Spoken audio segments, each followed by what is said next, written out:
आज की घटना तिरुवंतपुरा से है, जहां पर एक शेरोन नाम का लड़का केरल के तिरुवंतपुरा की एक कॉलेज में अपनी लास्ट ईयर की स्नातक की पढ़ाई कर रहा था। शेरोन एक मध्यम परिवार का लड़का था, जो कि पढ़ाई में बिल्कुल ठीक ठाक था। जब शेरोन कॉलेज में पढ़ाई कर रहा था कि तभी एक दिन उसकी मुलाकात इसी कॉलेज में रहने वाली ग्रीष्मा नाम की एक लड़की से होती है, जो कि इसी कॉलेज के अंदर इंग्लिश पोस्ट ग्रेजुएट की पढ़ाई कर रही थी और उसी कॉलेज के अंदर रहा करती थी। पहले इन दोनों की असाइनमेंट बनाने को लेकर मुलाकात हुई। फिर इनकी यही मुलाकात धीरे धीरे प्यार में बदलने लगे और देखते ही देखते इन दोनों पर प्यार का भूत सवार होने लगा। समय के साथ साथ दोनों का ध्यान पढ़ाई से बिल्कुल ही हट चुका था और दोनों एक दूसरे के प्यार में खोते ही जा रहे थे। रोज रोज बाहर जाना, मूवी देखना, ओयो में जाकर संबंध बनाना, ये सब किया करते थे और इन दोनों ने आपसी रजामंदी से कई बार एक दूसरे के साथ संबंध भी बनाए थे। संबंध बनाते समय शेरोन ने अपनी गर्लफ्रेंड और अपनी दोनों की आपत्तिजनक अवस्था में बहुत सी फोटोज भी क्लिक की थीं, केवल मजाक के उद्देश्य से। लेकिन यही फोटो लास्ट में जाकर उसकी जिंदगी और मौत का कारण बनेगी, ये उसने कभी नहीं सोचा था। और ऐसे ही समय के साथ साल 2021 पूरा बीत जाता है और अब ना तो शेरोन ग्रीष्मा के बिना रह सकता था और ना ही ग्रीष्मा शेरोन के बिना रह सकती थी। लेकिन तभी उनकी जिंदगी का वो मोड़ आता है जिसने इन दोनों की जिंदगियों को मोड़ कर रख दिया। जब सब कुछ बिल्कुल सही चल ही रहा था कि तभी ग्रीष्मा के घर वालों के द्वारा ग्रीष्मा की सगाई एक आर्मी ऑफिसर विनीत कुमार से कर दी जाती है, जो कि नागारकोल में ही रहने वाला था। हालांकि ग्रीष्मा ने इस सगाई के लिए साफ साफ मना कर दिया था कि वह ये शादी बिल्कुल भी नहीं करेगी। वो अगर शादी करेगी तो शेरोन से ही करेगी, उसके अलावा किसी से भी शादी नहीं करेगी। लेकिन तभी ग्रीष्मा के चाचा ने ग्रीष्मा को समझाया कि बेटा, शेरोन एक बेरोजगार है और एक मध्यम वर्ग परिवार का लड़ी डीएच का है। उससे अपने घर का खर्चा भी सही समय से नहीं चल पा रहा है, वह तुम्हें खुश कैसे रखेगा। वहीं विनीत कुमार एक आर्मी ऑफिसर है, उसके पास सरकारी नौकरी है। इसके अलावा वह तुम्हें हर एक खुशी देगा जो कि तुम्हें चाहिए। इसीलिए मेरी मानो तो तुम शेरोन को छोड़कर विनीत से शादी कर लो। तुम्हें ना तो कभी पैसों की दिक्कत होगी और ना ही कभी किसी और चीज की दिक्कत होगी। उस समय ग्रीष्मा ने भी अपने चाचा की बात मान ली और वो लालच में आकर अपने प्यार को छोड़ने के लिए तैयार हो जाती है। हालांकि सगाई होने के काफी दिनों के बाद भी ग्रीष्मा ने अपने बॉयफ्रेंड को नहीं बताया कि उसकी सगाई हो चुकी है और वो अभी भी अपने बॉयफ्रेंड से बातें करती थी और इसी के साथ ही वह अपने मंगेतर से भी रोज रोज बातें किया करती थी। और ऐसे ही करीब 5 से 6 महीनों का समय गुजर जाता है। लेकिन इन 5 से 6 महीनों में भी ग्रीष्मा ने अपने बॉयफ्रेंड को ये नहीं बताया था कि उसके घर वालों ने उसकी जबरदस्ती कहीं और शादी फिक्स कर दी है, इसीलिए हम दोनों को अलग होने होगा। इसके बजाय वह अभी भी रोज रोज शेरोन से मिल रही थी, उसके साथ प्यार भरी बातें कर रही थी, उसके साथ बाहर घूमने जाती थी और उसके साथ संबंध भी बना रही थी। लेकिन समय के साथ ऐसे ही एक दिन ग्रीष्मा की शादी भी फिक्स हो जाती है। लेकिन शादी फिक्स होने के बावजूद भी ग्रीष्मा अपने बॉयफ्रेंड को ये नहीं बताती है कि उसकी शादी फिक्स हो गई है। करीबन 1 महीना बचता है, तब वह अपने आशिक शेरोन को बताती है कि उसकी शादी फिक्स हो गई है। लेकिन जैसे ही ग्रीष्मा की शादी का करीब 1 महीना बचता है, तभी वह अपने आशिक को बताती है कि मेरी शादी मेरे घर वालों ने कहीं और फिक्स कर दी है और मेरी शादी का महज 1 महीना ही बचा है। इसीलिए हमें एक दूसरे से अलग होना होगा और हम दोनों को ब्रेकअप करना होगा। लेकिन जब यह बात शेरोन को पता चली तो उसे बहुत ही ज्यादा गुस्सा आता है और वह जोर जोर से चिल्लाने लगता है और उसे कहता है कि अगर तुम्हारी शादी फिक्स हो गई है तब मुझे अब क्यों बता रही हो, शादी के बाद ही बता देती। और वह उसी समय ग्रीष्मा से कहता है कि चलो हम यहां से कहीं भाग चलते हैं। लेकिन ग्रीष्मा उसे साफ साफ मना कर देती है, क्योंकि ग्रीष्मा शेरोन से बिल्कुल भी शादी नहीं करना चाहती थी। इसीलिए वह घर से भागने से साफ साफ मना कर देती है, जिससे कि विनीत उसे काफी देर तक समझता है। लेकिन ग्रीष्मा उसकी एक भी नहीं सुनती है और ग्रीष्मा कहती है कि मुझे माफ कर देना, आज के बाद ना तो मैं तुमसे मिलूंगी और ना ही तुम मुझसे मिलना। और ऐसा बोलकर ग्रीष्मा जाने लगती है। हालांकि जब ग्रीष्मा शेरोन के लाख समझाने के बावजूद भी नहीं मानती है, तब शेरोन उसे उसकी आपत्तिजनक अवस्था में संबंध बनाते हुए फोटो दिखाता है और वो उसे बताता है कि अगर तुम मुझसे शादी नहीं करोगी तो मैं ये फोटो तुम्हारे मंगेतर को दिखा दूंगा और इन्हें इंटरनेट पर भी वायरल कर दूंगा, जिसमें मेरा तो कुछ नहीं बिगड़ेगा। लेकिन तुम पूरी तरह से बदनाम हो जाओगी। यह बात सुनने के बाद ग्रीष्मा के पैरों के नीचे से तो मानो जमीन ही निकल जाती है और वह बहुत ही ज्यादा डर जाती है और घबरा जाती है। उसने उसी समय जैसे तैसे करके शेरोन को शांत कर देती है और उसे अपने घर भेज देती है और खुद भी अपने घर पर आ जाती है।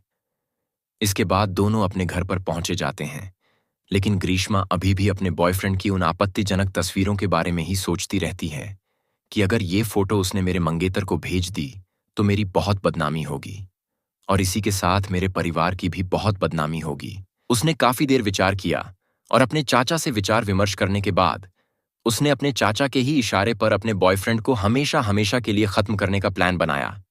और उसने अपने बॉयफ्रेंड को खत्म करने के लिए इतना बड़ा धोखे वाला प्लान बताया, इसके बारे में आप सोच भी नहीं सकते हैं। वह अपने बनाए प्लान के अनुसार 14 अक्टूबर 2022 को शेरोन को फोन करती है और उससे कहती है कि आज मेरे घर पर कोई भी नहीं है, इसीलिए तुम मेरे घर पर आ जाओ। हम दोनों काफी देर एक दूसरे के साथ समय व्यतीत करेंगे और ढेर सारी प्यार भरी बातें भी करेंगे। इसके बाद शेरोन भी अपनी प्रेमिका की बात मान लेता है और वो उसके घर पर पहुंच जाता है, लेकिन वह जाने से पहले अपने छोटे भाई को बता देता है कि वह अपनी गर्लफ्रेंड ग्रीष्मा के घर पर जा रहा है, क्योंकि उनके बीच मनमुटाव हो गया है। ग्रीष्मा उसे छोड़ डाचकर किसी और से शादी कर रही है। इसके बाद जैसे ही शेरोन अपनी प्रेमिका के घर पर पहुंचता है, तब उसकी प्रेमिका ने उसका बढ़िया से स्वागत करती है और उन दोनों ने एक दूसरे के साथ काफी समय व्यतीत करते हैं। दोनों ने एक दूसरे के साथ संबंध भी बनाए और बहुत सी प्यार भरी बातें भी की, लेकिन ऐसे ही करीब 1 से 2 घंटे का समय गुजर गया और जब ग्रीष्मा के घर वाले आने ही वाले थे कि तभी ग्रीष्मा ने शेरोन को अपने घर पर जाने के लिए कहा और घर पर जाने से पहले ग्रीष्मा ने अपने प्लान को अंजाम दिया। जैसे ही शेरोन अपने घर पर जाने ही वाला था कि तभी ग्रीष्मा अंदर से एक जूस लेकर आती है, जिसमें ग्रीष्मा ने पहले ही बहुत सारी कीटनाशक दवाई मिला दी थी, जिसे वह अपने ही हाथों से अपने प्रेमी को पिलाता है। हालांकि उसके प्रेमी को जूस में कुछ अजीब सी बदबू आई, इसीलिए उसने जूस पीने से मना भी कर दिया, लेकिन फिर भी ग्रीष्मा ने अपने हाथों से उसे बहला फुसलाकर जूस पिला दिया, जिससे कि शेरोन को घबराहटी, बेचैनी और उल्टी जैसा होने लगा और वह अपने घर पर चला गया। हालांकि जैसे ही शेरोन अपने घर पर पहुंचा है, तो घर पहुंचते पहुंचते शेरोन की तबीयत इस कदर तक खराब हो चुकी थी कि वह अब खून की उल्टियां करने लगा था। इसीलिए जैसे ही वह घर पर पहुंचा, तब उसके छोटे भाई ने घबराकर उसकी गर्लफ्रेंड को फोन किया, क्योंकि शेरोन का छोटा भाई ही था जिसे पता था कि शेरोन की एक गर्लफ्रेंड है जिससे वह लास्ट बार मिलने के लिए गया था और उन दोनों के बीच किसी बात को लेकर मनमुटाव था। इसी वजह से वह तुरंत ही शेरोन की गर्लफ्रेंड को फोन करता है। फोन पर शेरोन का भाई शेरोन की गर्लफ्रेंड से पूछता है कि मेरा भाई आज तुमसे मिलने के लिए आया था, क्या तुम्हारे पास आने के बाद उसने कोई ऐसी वैसी चीज खाई थी जिसकी वजह से उसकी तबीयत खराब हुई हो, क्योंकि फिलहाल उसकी तबीयत बहुत ज्यादा खराब हो चुकी है। हालांकि यह बात सुनने के बाद ग्रीष्मा उसके भाई को बोलती है कि नहीं, मैंने उसे ऐसा वैसा कुछ भी नहीं खिलाया था, क्योंकि ग्रीष्मा नहीं चाहती थी कि उसके घर वाले शेरोन को जल्दी से अस्पताल में लेकर जाएं, जिससे कि उसकी जान बच जाए। इसीलिए वह उस समय झूठ बोल देती है। इसके बाद शेरोन के घर वालों के द्वारा शेरोन को अस्पताल में पहुंचाया गया, जहां पर करीब 11 दिन तक उसका इलाज चला और 11 दिन के बाद 25 अक्टूबर 2022 को शेरोन ने दम तोड़ दिया और उसके दर्दनाक मौत हो गई। डॉक्टर ने शेरोन के परिवार वालों को बताया कि शेरोन को किसी लिक्विड के अंदर जहर दिया गया है, जिसकी वजह से शेरोन के अंदरूनी सभी बॉडी पार्ट पूरी तरह से डैमेज हो गए थे और उसी की वजह से उसकी मौत हो गई थी। हालांकि इसके बाद शेरोन के घर वालों के द्वारा बिल्कुल भी समय खराब नहीं किया जाता है और तुरंत ही पुलिस स्टेशन में जाकर शेरोन की गर्लफ्रेंड के खिलाफ मर्डर का केस फाइल किया जाता है और शेरोन के परिवार वाले पास के पुलिस स्टेशन में पहुंचते हैं। पुलिस वालों को शेरोन का छोटा भाई बताता है कि मेरा बड़ा भाई अपनी गर्लफ्रेंड ग्रीष्मा से लास्ट टाइम मिलने के लिए गया था, क्योंकि उन दोनों के बीच किसी बात को लेकर मनमुटाव हो गया था और मेरे भाई ने मुझे बताया था कि मेरी गर्लफ्रेंड मुझे धोखा दे रही है और वह किसी दूसरे व्यक्ति से उसे छोड़कर शादी कर रही है, इसीलिए वह उससे मिलने के लिए जा रहा है। और हो सकता है कि डॉक्टर के बताइए अनुसार शेरोन की गर्लफ्रेंड ने ही उसे किसी चीज में मिलाकर जहर दिया हो, क्योंकि शेरोन लास्ट बार भी अपनी गर्लफ्रेंड से मिलने के लिए ही गया था और अपनी गर्लफ्रेंड से मिलने के आने के बाद ही उसकी तबीयत ज्यादा खराब हुई थी, जिसकी वजह से उसकी मौत हुई थी। हालांकि इसके बाद पुलिस के द्वारा शेरोन के मर्डर का केस फाइल किया जाता है और तुरंत ही शेरोन की गर्लफ्रेंड ग्रीष्मा को हिरासत में लिया जाता है। पुलिस की शुरू की पूछताछ में तो ग्रीष्मा ने पुलिस को गुमराह करने की बहुत ज्यादा कोशिश की और ग्रीष्मा पुलिस को बताती है कि मैं नहीं जानती कि शेरोन की मौत कैसे हुई है। लेकिन जब पुलिस ने उससे कड़ाई से पूछताछ की और उस पर शक्ति दिखाई तो उसने अपना सारा अपराध कबूल कर लिया और वह पुलिस को बताती है कि मैंने ही शेरोन की हत्या की है, क्योंकि हम दोनों पिछले 1 से 1.5 साल से एक दूसरे से रिलेशन में थे और एक दूसरे से बेइंतहा प्यार करते थे। लेकिन जब मेरे घर वालों ने मेरी शादी आर्मी ऑफिसर विनीत से फिक्स कर दी, तब मैंने शेरोन को ब्रेकअप करने के लिए कहा और एक दूसरे से दूर होने के लिए कहा। लेकिन तब शेरोन ने मेरी बात नहीं मानी और मुझे मेरी और उसकी संबंध बनाती हुई आपत्तिजनक अवस्था की फोटोज दिखाइए और वह मुझे ब्लैकमेल करने लगा और उसने मुझसे कहा कि अगर मैं उससे शादी नहीं करूंगी तो वह ये फोटो मेरे मंगेतर को भेज देगा और इंटरनेट पर भी वायरल कर देगा, जिससे कि मैं बहुत ज्यादा डर गई और मैंने डर की वजह से शेरोन को मारने का प्लान बनाया और उसे अपने चाचा की मदद से एक दिन अपने घर पर बुलाया और घर पर बुलाकर उसे फुसलाकर जूस के अंदर कीटनाशक दवाई मिलकर पिला दी, जिससे कि कुछ ही देर के बाद शेरोन की तबीयत बहुत ज्यादा खराब हो गई और उसकी मौत हो गई। और अगर मैं तुरंत ही शेरोन को मार देती तो सीधा शक मुझ पर जाता और अगर धीरे धीरे से उनकी मौत होती तो मुझ पर कोई शक भी नहीं करता।